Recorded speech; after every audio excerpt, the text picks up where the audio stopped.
Bowl रहस्यवादी Chandidas पर ओशो। चंडीदास, जो 15 सदी के बंगाल में फले फूले एक कवि थे, जिनके प्रेम गीत धोबी रामी को संबोधित थे, जो मध्ययुगीन काल में लोकप्रिय थे और वैष्णव सहजिया धार्मिक आंदोलन के प्रेरणा स्रोत थे, जिसने मानव और दिव्य प्रेम के बीच समानताएं खोजी। चंडीदास के गीतों की लोकप्रियता ने बहुत अधिक नकल को प्रेरित किया, जिससे कवि की पहचान को मजबूती से स्थापित करना मुश्किल हो गया। इसके अलावा उनके जीवन का विवरण किंवदंतियों से भरा हुआ है। कविताएं स्वयं बताती हैं कि लेखक एक ब्राह्मण और एक गांव का पुजारी था, जिसने निचली जाति के रामी के प्रति अपने प्रेम की खुलेआम घोषणा करके परंपरा को तोड़ दिया था। प्रेमी अपने रिश्ते को पवित्र मानते थे, जो दिव्य प्रेमियों राधा और कृष्ण के आध्यात्मिक मिलन का निकटतम संभव सादृश्य था। चंडीदास ने अपने मंदिर के कर्तव्यों या रामी के प्रति अपने प्यार को छोड़ने से इनकार कर दिया, जिससे उनके परिवार को बहुत निराशा हुई। चंडीदास की कविता का बाद की बंगाली कला, साहित्य और धार्मिक विचारों पर गहरा प्रभाव पड़ा। वैष्णव सहजिया आंदोलन में एक पुरुष का दूसरे की पत्नी के प्रति या अनुचित रूप से निम्न जाति की महिला के प्रति प्रेम को सामाजिक अस्वीकृति के बावजूद इसकी तीव्रता के लिए दूसरों की तुलना में अधिक सराहा गया। ओशो चंडीदास के बारे में बात करते हैं और कहते हैं, मुझे एक बाउल फकीर चंडीदास को उद्धृत करना अच्छा लगता है, क्योंकि उस आदमी ने एक सरल कथन में मेरे पूरे धर्म को संक्षिप्त कर दिया है। सबर ऊपर मानुष सत्य, तहार ऊपर नाही, सबसे ऊपर मनुष्य का सत्य है और उससे ऊपर कुछ भी नहीं है। ये व्यक्ति चंडीदास निश्चित रूप से एक प्रामाणिक धार्मिक व्यक्ति रहा होगा। वह ईश्वर को नकार रहा है, वह मानव विकास से ऊपर किसी भी चीज को नकार रहा है। सबर ऊपर, सबसे ऊपर, हर चीज से ऊपर, मनुसत्य, मनुष्य का सत्य, तहार ऊपर नहीं और उससे आगे मैंने लंबी यात्रा की है, कुछ भी नहीं है। एक बार जब आप अपनी मानवीय क्षमता के पूर्ण विकास तक पहुंच जाते हैं, तो आप घर पहुंच जाते हैं। प्रिय गुरु, तुम मेरे लिए बिल्कुल अजनबी हो, फिर भी एक दोस्त और प्रेमी हो। ये कैसे हो सकता है? यही एकमात्र तरीका है जो ये हो सकता है। हम सभी एक दूसरे के लिए अजनबी हैं। दोस्ती और प्यार में हम जितना करीब आते हैं, उतना ही हम दूसरे की विचित्रता, दूसरे की विशिष्टता, दूसरे की अप्रत्याशितता देखते हैं। जब हम दोस्त और प्रेमी नहीं हैं तो बस जान पहचान ही काफ़ी है। आप उस व्यक्ति का नाम जानते हैं, आप उसका पेशा जानते हैं, आप उसका पता जानते हैं। क्या आपको लगता है कि यह व्यक्ति को जानना है? आप जानते होंगे कि वह एक डॉक्टर है या एक मोची है, लेकिन ये कार्य हैं, उन्हें अस्तित्व की वास्तविकता से कोई लेना देना नहीं है। डॉक्टर बड़ाई बन सकता है, माली बन सकता है, और एक दिन वह अस्पताल से सेवानिवृत्त हो जाएंगे। आप नहीं जानते होंगे कि सेवानिवृत्त लोग इतने चिड़चिड़े, इतने क्रोधी क्यों हो जाते हैं। उनके विस्फोट के लिए कोई भी बहाना पर्याप्त है। वृद्ध और सेवानिवृत्त लोग इतनी पीड़ा, वेदना में क्यों हैं? कारण, वे अपनी पहचान खो चुके हैं। जब वे डॉक्टर थे, प्रोफेसर थे, तो उनकी एक निश्चित पहचान थी। अन्य लोग मानते थे कि वे डॉक्टर हैं, प्रोफेसर हैं, इंजीनियर हैं, वैज्ञानिक हैं, और वे ये भी मानते थे कि वे डॉक्टर हैं। अब वह मुखौटा उतर गया है। अब उन्हें नहीं पता कि वे कौन हैं। यह उनके दिमाग में उथल पुथल है, वे इसका पता नहीं लगा सकते। और वे पूरी दुनिया के प्रति क्रोधित हैं जिसने उन्हें जीवन भर अपने बारे में अंधकार में रखा। और अभी भी समाज द्वारा ऐसा कोई रास्ता उपलब्ध नहीं कराया गया है जिससे वे अपना वास्तविक मौलिक चेहरा पा सकें। जब आप किसी व्यक्ति से परिचित होते हैं तो उसकी चिंताओं, उसके भविष्य, उसके अतीत के बारे में चिंता करने की कोई आवश्यकता नहीं है। आपका परिचित पेशेवर है, आप उससे बाजार में मिल सकते हैं। वह एक शिक्षक है, आप एक छात्र हैं। चीजें काफी परिभाषित हैं। तुम मरीज हो, वह डॉक्टर है। चीजें काफी परिभाषित हैं, लेकिन मरीज के पीछे एक इंसान है, डॉक्टर के पीछे एक इंसान है। वे एक दूसरे के लिए अज्ञात रहते हैं। लेकिन जब आप किसी से प्रेम करते हैं तो कठिनाई उत्पन्न होती है। जब आप वास्तव में किसी के दोस्त होते हैं तो एक बड़ा सवाल आपको परेशान करता है, क्योंकि अब आपकी दोस्ती, आपका प्यार ये जानकर संतुष्ट नहीं हो सकता कि वह डॉक्टर है या प्रोफेसर है। आप जानते हैं कि ये उसके पेशेवर कार्य हैं, लेकिन वह उनसे थका नहीं है। वह कौन है? आप जितने करीब आते हैं उतना ही आप एक दूसरे के लिए अजनबी हो जाते हैं, क्योंकि सभी झूठे लेबल, पहचान पत्र, पासपोर्ट, राष्ट्रीयताएं, धर्म गायब होने लगते हैं। आप एक नग्न इंसान का सामना कर रहे हैं और आप भी एक नग्न इंसान हैं, ठीक उसी तरह जैसे आप पैदा हुए थे। यहाँ तक कि नाम भी दूसरों द्वारा दिया गया एक लेबल मात्र है। प्रेम दूसरे में अजनबीपन को उजागर करता है। यह मानवीय रिश्ते में सबसे महत्वपूर्ण प्रश्नों में से एक है, क्योंकि आप अजनबी से डरते हैं और अजनबी आपके बिस्तर में है और तुम इस आदमी को नहीं जानते, तुम इस औरत को नहीं जानते, ये जोखिम भरा है। यदि आप इस आदमी, इस महिला को नहीं जानते, तो आप भविष्यवाणी नहीं कर सकते कि वह रात में क्या करने वाला है। शायद वह सब कुछ चुरा कर भाग जाए या तुम्हें मार डाले। इसलिए लोग नए, नकली लेबल ढूंढना शुरू कर देते हैं। पति और पत्नी, फिर से आप एक दूसरे से दूर होते जा रहे हैं। तुम अजनबी होते हुए भी प्रेमी बने रहने में सक्षम नहीं थे। मैं चाहूंगा कि मेरे लोग जाने कि अपने दोस्त में अजनबीपन को खोजना एक जबरदस्त खुशी है, क्योंकि यही एकमात्र वास्तविकता है। इसे छिपाओ मत, इसे छिपाओ मत। शादी करने के लिए चर्च में मत जाओ। उसे अप्रत्याशित ही रहने दो। यह उसकी स्वतंत्रता और उसका जन्मसिद्ध अधिकार है। और आपके लिए भी यही सच है। यह आपकी स्वतंत्रता और आपका जन्मसिद्ध अधिकार है। दरअसल प्रकृति किसी को भी किसी भी व्यक्ति की निजता में घुसने की इजाजत नहीं देती। प्रकृति अत्यंत दयालु है। आप अतिक्रमण नहीं कर सकते। मैं स्वयं को जान सकता हूँ, कोई और मुझे नहीं जान सकता। आप स्वयं को जान सकते हैं, कोई और आपको नहीं जान सकता। यह एक आशीर्वाद है। केवल मशीनों को ही दूसरे लोग जान सकते हैं। यह मनुष्य और उसका विशेषाधिकार है कि उसकी गोपनीयता की पूरी गारंटी है। केवल वही अपने केंद्र में प्रवेश कर सकता है, अनुभव कर सकता है, महसूस कर सकता है, समझ सकता है, देख सकता है। ये तभी संभव है जब दोस्त और प्रेमी एक दूसरे को अजनबी बने रहने दें। दूसरे की विचित्रता को छुपाने के आपके सभी प्रयास हर घर में सभी झगड़ों का कारण हैं। पति और पत्नी, माँ और बच्चे, पिता और बच्चे, बच्चे और माता पिता, वे सभी आपको एक चीज तक सीमित करने की पूरी कोशिश कर रहे हैं। वे आपको इस तरह से ढालने की कोशिश कर रहे हैं कि आप पूर्वानुमानित हो जाएं, ताकि आपको लेकर कोई डर न रहे। लेकिन ये सभी रणनीतियां संघर्ष पैदा करती हैं। एक बिस्तर पर दो लोगों की जगह चार लोग हैं। दो असली हैं जो अजनबी हैं, जिन्हें मुखौटे के पीछे छिपना पड़ता है। दो मुखौटे हैं जो प्यार कर रहे हैं, एक दूसरे को चूम रहे हैं। मुखौटे एक दूसरे को चूम रहे हैं, एक दूसरे से वादा कर रहे हैं कि वे हमेशा प्यार में बने रहेंगे।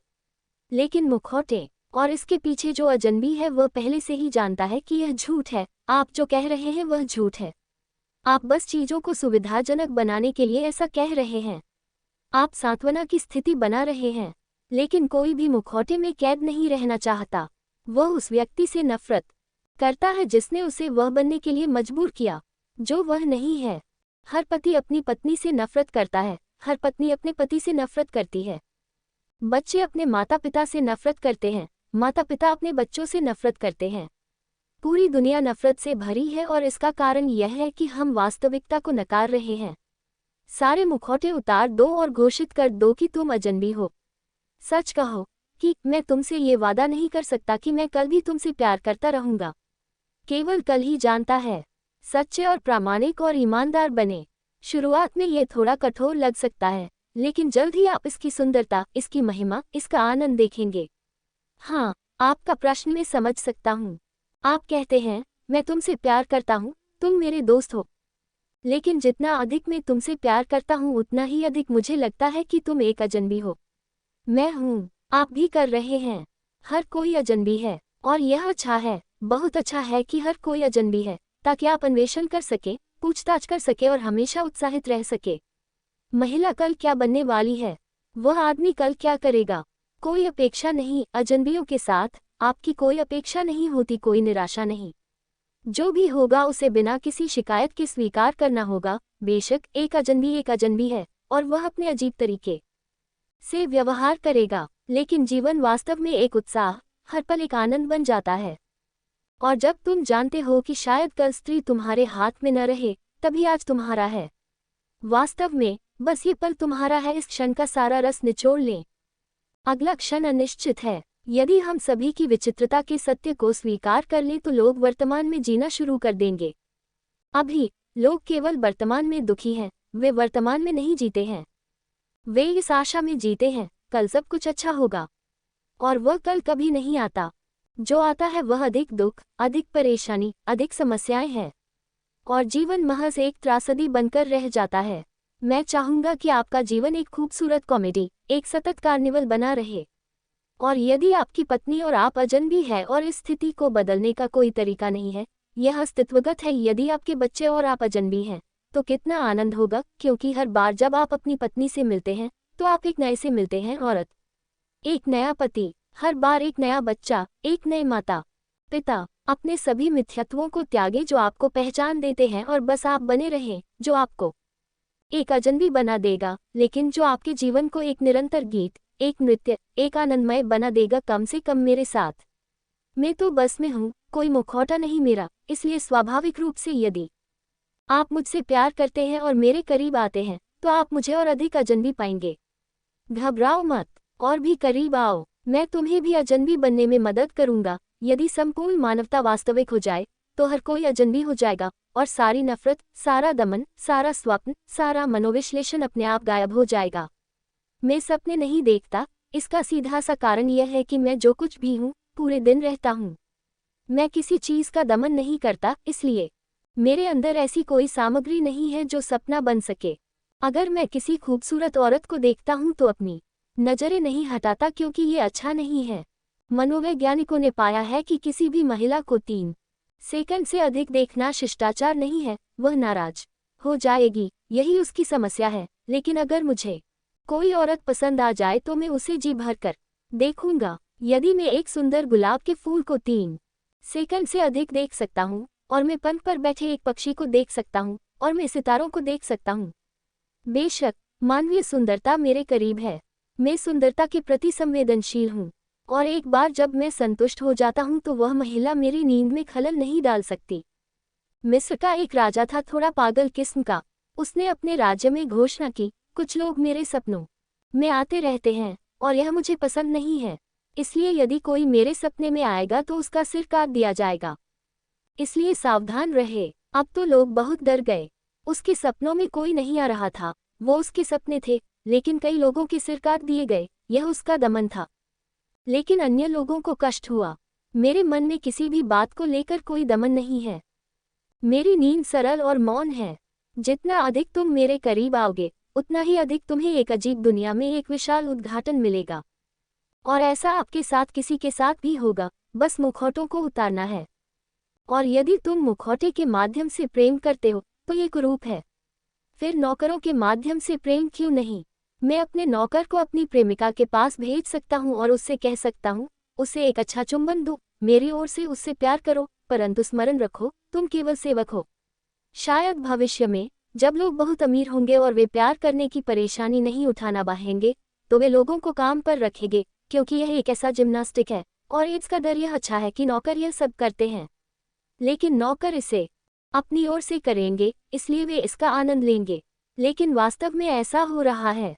आपका मुखौटा आपकी स्त्री को चूम रहा है, और वास्तव में स्त्री को नहीं, बल्कि स्त्री का मुखौटा है। 2 मुखौटे एक दूसरे को चूम रहे हैं, और 2 मूर्ख पीछे खड़े हैं। ये बेड 2 लोगों के लिए बनाए गए हैं, 4 लोगों के लिए नहीं, बल्कि हर बेड पर 4 लोग हैं। इसलिए हर बिस्तर गुलाबों का नहीं, कांटों का बिस्तर है। एक बुनियादी सच्चाई याद रखें कि ऐसा कोई तरीका संभव नहीं है जिससे आप अपने मित्र को जान सकें। आप केवल स्वयं को ही जान सकते हैं। सुकरात कहते हैं, अपने आप को जानो। स्वयं को जानने से तुम्हें दूसरों की भी झलक मिलेगी, लेकिन दूसरे को जानने का कोई उपाय नहीं है। उसे स्वयं को जानने दें। स्वतंत्रता में बुद्धि आती है, और प्रेम उस स्थान की अनुमति देता है जिसमें ज्ञान उतर सकता है। ये कम्यून एक प्रेम कम्यून है। मैंने झूठे परमेश्वर को छीन लिया है, अब मुझे तुम्हें वास्तविक ईश्वर के बारे में बताना है। ये प्यार है। प्रेम आपके लिए सबसे बड़ा परिवर्तन है, लेकिन किसी अज्ञात क्षेत्र में एक महान तीर्थयात्रा के लिए तैयार रहें। डरो मत, डरने की कोई बात नहीं है। यह क्षेत्र भले ही अज्ञात हो, लेकिन ये खजानों से भरा है। हर कदम पर आपको नए खजाने अपने दरवाजे खोलते मिलेंगे। तब तक मत रुको जब तक तुम स्वयं को न पा लो, क्योंकि वह सभी खजानों का खजाना है। इससे परे कुछ भी नहीं है। सबर ऊपर मानो सत्य, तहार ऊपर नहीं। रहस्यवादियों में से एक चंडीदास कहते हैं, मनुष्य का सत्य सर्वोच्च सत्य है, और इससे परे कुछ भी नहीं है। और तुम वो सत्य हो। स्रोत